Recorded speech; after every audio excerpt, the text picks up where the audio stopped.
Good morning, it's Mona, and this is my morning view.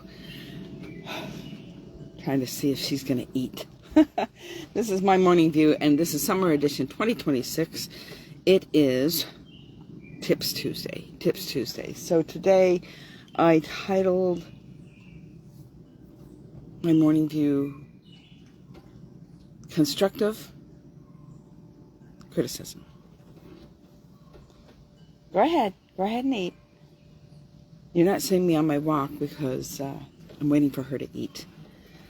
I might have to bypass waiting. Anyways, okay, so constructive criticism. When people do constructive criticism, right, they're doing it because they want you to grow. They want you to up your game, right? If you're somebody who cannot handle criticism of any kind, you're going to have a little bit of a hard time, because when somebody's trying to get you to grow or to move forward, they're trying to help you out, and you're rejecting it. No, that's okay. I can do this on my own. I don't need your help. I pretty much know everything. That's basically what you're saying when you don't want to hear constructive criticism. Now, there are people who, in their mind, they are saying constructive criticism because they do care. They want you to grow. But maybe their style of talking doesn't quite fit the constructive part of the criticism. It's constructive criticism, but the way they're projecting it, it sounds like just criticism. But it's what's behind that. It's the reasoning why they say things the way they do. And some of it has to do with just that person, how they speak. You know, I've heard some people talk about Gen Xers, about how they're just rude because they speak plainly. They speak straight out. They don't candy coat anything. Now, I am not a Gen Xer. I've been told I am. But I'm really not. I'm at an age where I'm a baby boomer, but I'm not really that either. They put me in this category of the Joneses. It's a new category, and it's only a couple of years. It's basically really the forgotten generation, because it's the group of individuals that got all the bad stuff from Gen X and all the bad stuff from being a baby boomer, but you didn't receive any of the good stuff from it. So you're like, yeah, I can't really relate to that.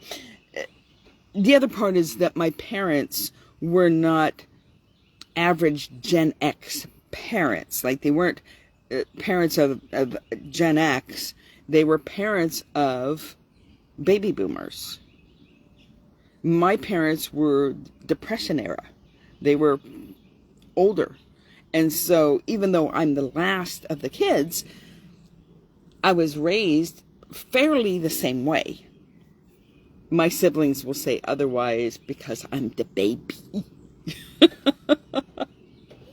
The baby. So they say that I got away with way more stuff, and I'm like, no, I didn't. They already knew all the tricks of the trade from you guys. I got away with nothing, you know. But reflecting back, there were some things that I did get away with that would not have flown probably back in my older siblings' days. Now, that is just to show you a context of where I come from. I don't candy coat things like the Gen Xers.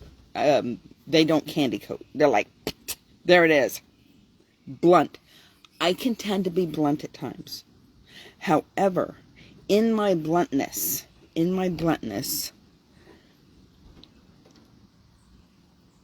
I try to be very kind to whoever I'm talking to.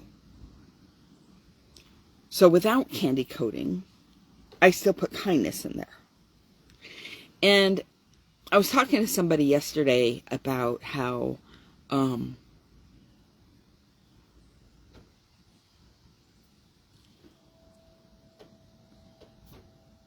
now I forgot my thought, so maybe I'm not supposed to say that part. If I remember it, I'll bring it back out. It had to do with being blunt, that I can tend to be blunt.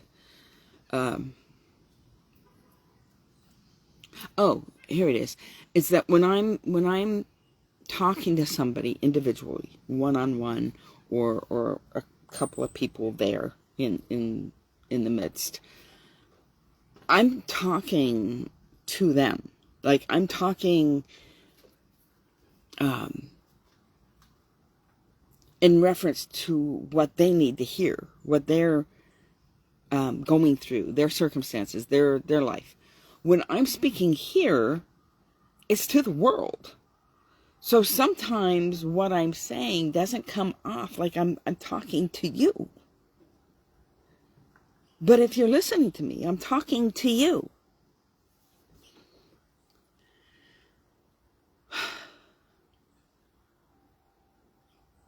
It's kind of hard to speak to people the way they need to be spoken to without knowing the person. So when I'm blunt with people, it's usually because I've had to deal with them for a while. And I'm done. Tiptoeing like I'm walking on eggshells. So yeah, I can be a little blunt at times.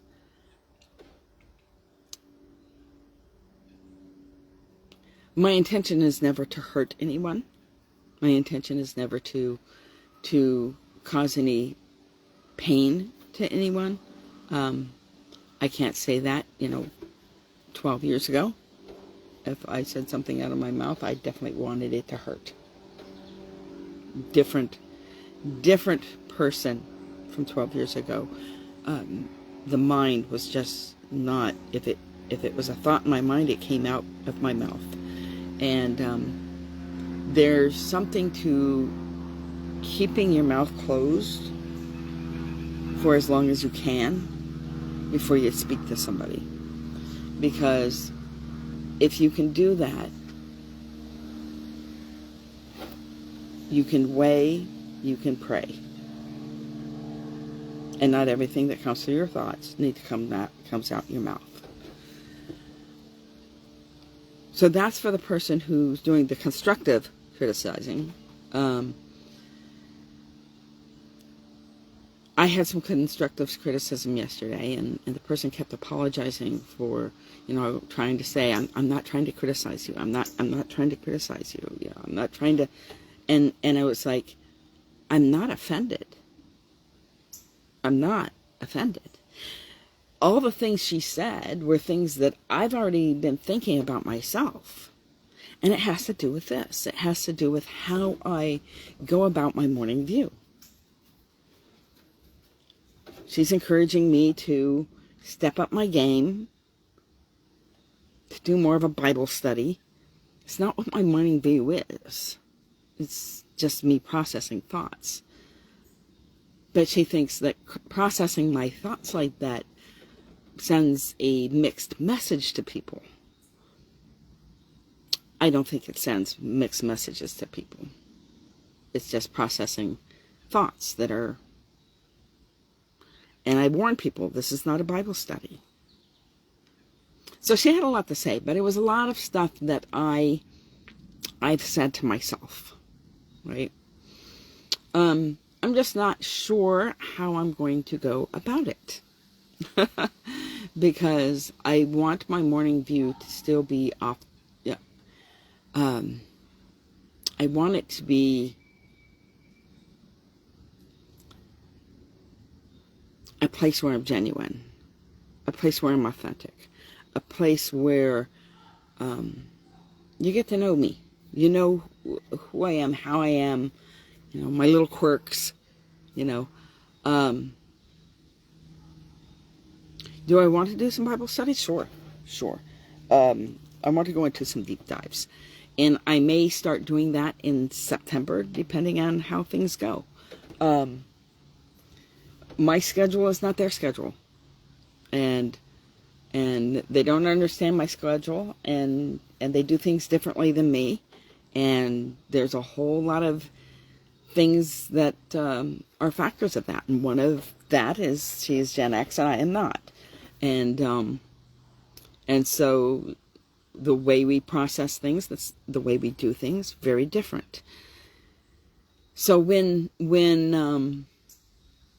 she talks to me, I know she means for my best interest. And so I don't get offended. I take to what she has to say. I weigh it. I pray. And I see what God wants me to do. Because when it comes down to it, that's what matters. If you're doing what God wants you to do. Not just because it looks good. Not just because she thinks that if I really do my thing, which she knows I'm capable of, which I'm not sure with the time framing that I have. I know I'm capable of doing it, but the time frame that time is a factor in my life. And so when she thinks that if I do that, people will start flooding me for speaking engagements. And it's like, if God wants me to do some speaking engagements, He's going to open the doors. I know that how you present yourself matters. But what my morning view is about is just getting to know you. Just getting to know me. This is where I am. These are my thoughts. These are the things that I'm thinking. If you want to follow me, follow me. If you want to follow me and you hear what I have to say, and sometimes I do make mistakes. And she goes, you always give yourself an out. Telling people that, hey, I make a mistake. I don't know where the address is. First thing in the morning when I'm, trying to get ready for work, because that's the norm, is I don't know where the address is right away. I don't. And you can Google it. Hello? You can Google it. You don't need me to lay it out all in front of you. I'd rather lay out things that you may miss. And finding the addresses is not one of those things. So when somebody is criticizing you, find out where their heart is. Find out what it is that they're trying to tell you. Is it something because they want you to grow? Or is it something because they want to tear you down? There's a difference. If they're just trying to tear you down, it is criticism. You don't have to accept any of it. Any of it. Because the heart is not in the right place for the giver for you to receive that. So don't take it. You don't have to. If their heart is because they want to see you grow, whether you agree with them or not, that's not the point. If their heart is to give, to help you grow, then receive enough to contemplate. Pray, God, is this something that you are trying to tell me through this individual? Regardless of how they're broadcasting it. Because sometimes people are harsh. And sometimes people candy coat things so much that you can't even tell what they're trying to say. So I would rather like direct speaking so that I understand what you're saying versus the candy coating. That's my preference of how I receive. So when somebody says something, if they're harsh, if they're blunt, I go back to their root. What is it that they're trying to tell me and why? And that is the whole part of whether I receive what they're trying to tell me long enough to understand, pray about it. Because when it comes down to it, we are not people pleasers. We are God pleasers. And if we're doing what God wants us to do, it doesn't matter that that's not how they would do it.